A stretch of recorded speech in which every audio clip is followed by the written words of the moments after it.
Nesse sentido, ele segue um pouco a atitude de vários contemporâneos dele. Talvez um dos mais conhecidos seja o francês, o padre Pierre Teilhard Chardin, que foi também um grande paleontólogo, né? Então, uma pessoa também muito interessada, um sacerdote jesuíta também muito interessada em ciência. Foi em Roma que Landel de Moura concebeu as primeiras ideias da teoria que chamou de unidade das forças físicas e a harmonia do universo. Eu até acredito que ele aproveitou essa oportunidade para não só se tornar um sacerdote, mas principalmente para estar num centro, no centro das atenções, vamos dizer assim, nos centros evoluídos do mundo, né, para fazer a sua formação como físico e como químico. E foi isso que ele fez. Simultaneamente com os estudos para se tornar o sacerdote, ele concluiu os seus estudos para se tornar um físico e um químico. Ele não era um autodidata, ele era doutor em física e doutor em química.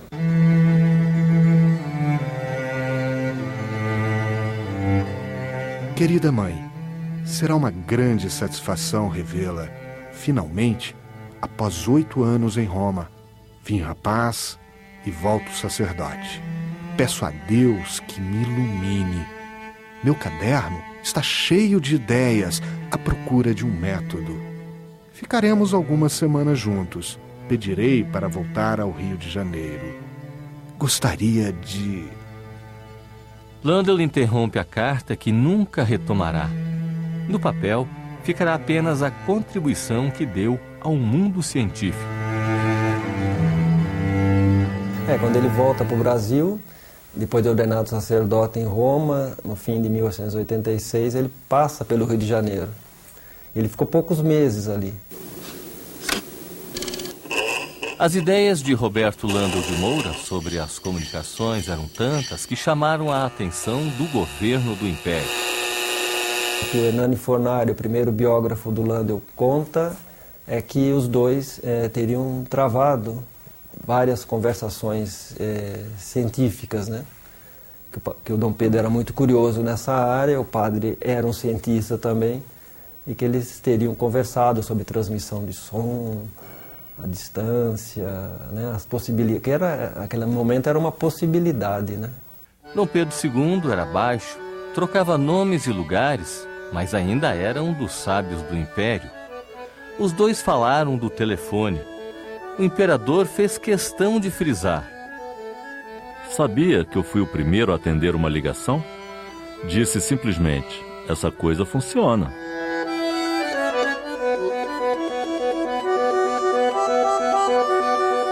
Já existia o telefone, mas a comunicação era só com fio. Ciência e religião andavam juntas na vida de Roberto Landel de Moura. A vida dele é um grande dilema entre o sacerdócio e a vida de inventor, tá certo? A paixão dele era tão grande pela física e pela eletricidade da época que só não era maior do que os vínculos que ele tinha como sacerdote. Chegará a hora do padre Landel oficiar sua primeira missa. Aqui no Rio Grande do Sul, ele foi pároco na Capela do Bonfim, que é aqui na Avenida Sol da Aranha. Depois ele foi pároco na Catedral de Santana, na cidade de Uruguaiana, por pouco tempo, tá? Por um ano. E depois, então, ele se dirigiu para São Paulo. Foi para a capital paulista em 1892. Um ano depois, estava em Campinas, onde enfrentou muita incompreensão. Por onde ele se metia, havia algum tipo de conflito, né? Porque ele tinha ideias diferentes também, como sacerdote, né? Ele achava, por exemplo, que aquelas pessoas ficavam muito tempo na igreja, aquelas mulheres ficavam, né? As carolas na igreja, como se falava, né? ele não gostava muito disso, ele mandava as pessoas embora da igreja. Ela falava, vamos cuidar dos seus maridos, vamos ficar aqui na igreja o tempo todo. Então ele tinha umas ideias diferentes, né? As pesquisas do Padre Landel encontravam a resistência dentro da própria igreja. Ele começou a fazer experiências públicas em São Paulo e isso daí repercutiu, né? Esse tipo de mensagem na época, né? Entre os fiéis da igreja repercutiu muito mal, porque eles passaram a achar que era um padre que falava com o demônio, porque não concebiam que alguém pudesse falar com outra pessoa à distância sem fio, né? Com fio já sabia que era possível, mas sem fio era uma coisa completamente assim, mágica, né? E as pessoas, e como ele era um sacerdote, achavam que aquele padre não é muito certo, né? Um padre que fala com o demônio. Então, para acabar com isso, invadiram o laboratório deles, vamos dizer assim, né? Quando ele guardava os seus inventos e destruíram tudo, né? E ele ficou desesperado. E naquela oportunidade, ele chegou até a pensar em desistir de tudo. E quando eu entrevistei, era o Benedito Olegário Berti, também em 1976, ele tinha 80 e poucos anos e pelo que me contaram, ele passou a vida inteira falando do Padre Landel, que ele tinha conhecido quando tinha 11 anos. Ele ficou muito impressionado com as coisas que ele viu, porque era um padre diferente. Era um padre que tinha um aparelho, que ele se comunicava, isso ele lembra de ter visto e ouvido o padre falar através de uma caixinha, né? E ele conversava com alguém. O Berti me falou que ele falava em italiano, né? Mas é difícil a gente comprovar essas coisas, né? Até pela própria idade dele e tudo. Mas enfim, o fato, né, que eu acho que existiu é que ele se comunicava com alguém, né? E nesse episódio, e depois ele se esquecia onde tinha parado a missa, eu perguntava para o coroinha, né, e se nenhum dos dois lembrava, ele começava a missa de novo, então as pessoas não entendiam nada e achavam que o padre era meio maluco, né? Não era só o Brasil que era, entre aspas, atrasado culturalmente a ponto de ridicularizar as pessoas que queriam transmitir a voz sem fio. Grandes cientistas da época chegaram a dizer que isso era impossível. O Lord Kelvin foi um dos grandes cientistas, tá certo, da época. O Lord Kelvin dizia que era impossível transmitir a voz humana através da atmosfera. A primeira pessoa que tentou vender ações de uma companhia telefônica em Londres foi presa pela polícia como charlatão, tá certo? Porque...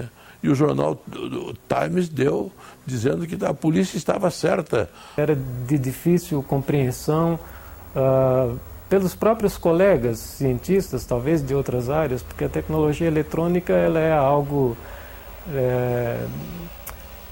baseado numa teoria recente do eletromagnetismo, uma teoria física do século XIX, e ela trabalha com algo pouco tangível, né? A igreja chegou quase a excomungá-lo, quer dizer, houve processos contra eles. Havia uma ala da igreja que era absolutamente contra qualquer atividade, entre aspas, chamada de pesquisa científica, né, por qualquer sacerdote, para que ele fosse também excluído, para justificar punições, sanções e impedi-lo de continuar. Tá certo? Mas houve essa perseguição, e eu diria mais que aqui em São Paulo havia um arcebispo de nome Dom Duarte Leopoldo e Silva, que foi o verdadeiro algoz do padre, porque como arcebispo ele transferia muito o padre de paróquia. Se verificar, e se fizer um levantamento, vai verificar que ele teve em Santos, teve em Campinas, depois teve em São Paulo, mas de São Paulo ele foi mandado para o interior. Padre Landel de Moura era um homem visionário. Ele tinha uma visão além do tempo. E com isso também ele atraía muita inveja. Ele se destacava. E isso, aos olhos dos superiores, não era algo muito bom, que é o que acontece hoje em dia na nossa vida, não é? Então, ele era um homem, mas ele era um padre, mas ele era um cientista. Então tudo isso era muito difícil para os superiores da igreja aceitarem. Então locomoviam ele de uma paróquia a outra para que ele não criasse raízes. Se a gente for estudar a vida dele, a gente vai vendo que no final ele foi sendo cerceado, foi sendo bloqueado para que fizesse menos pesquisas. Por exemplo, ele morou em lugares depois que nem tinha luz elétrica e isso dificultaria as suas pesquisas, os seus estudos.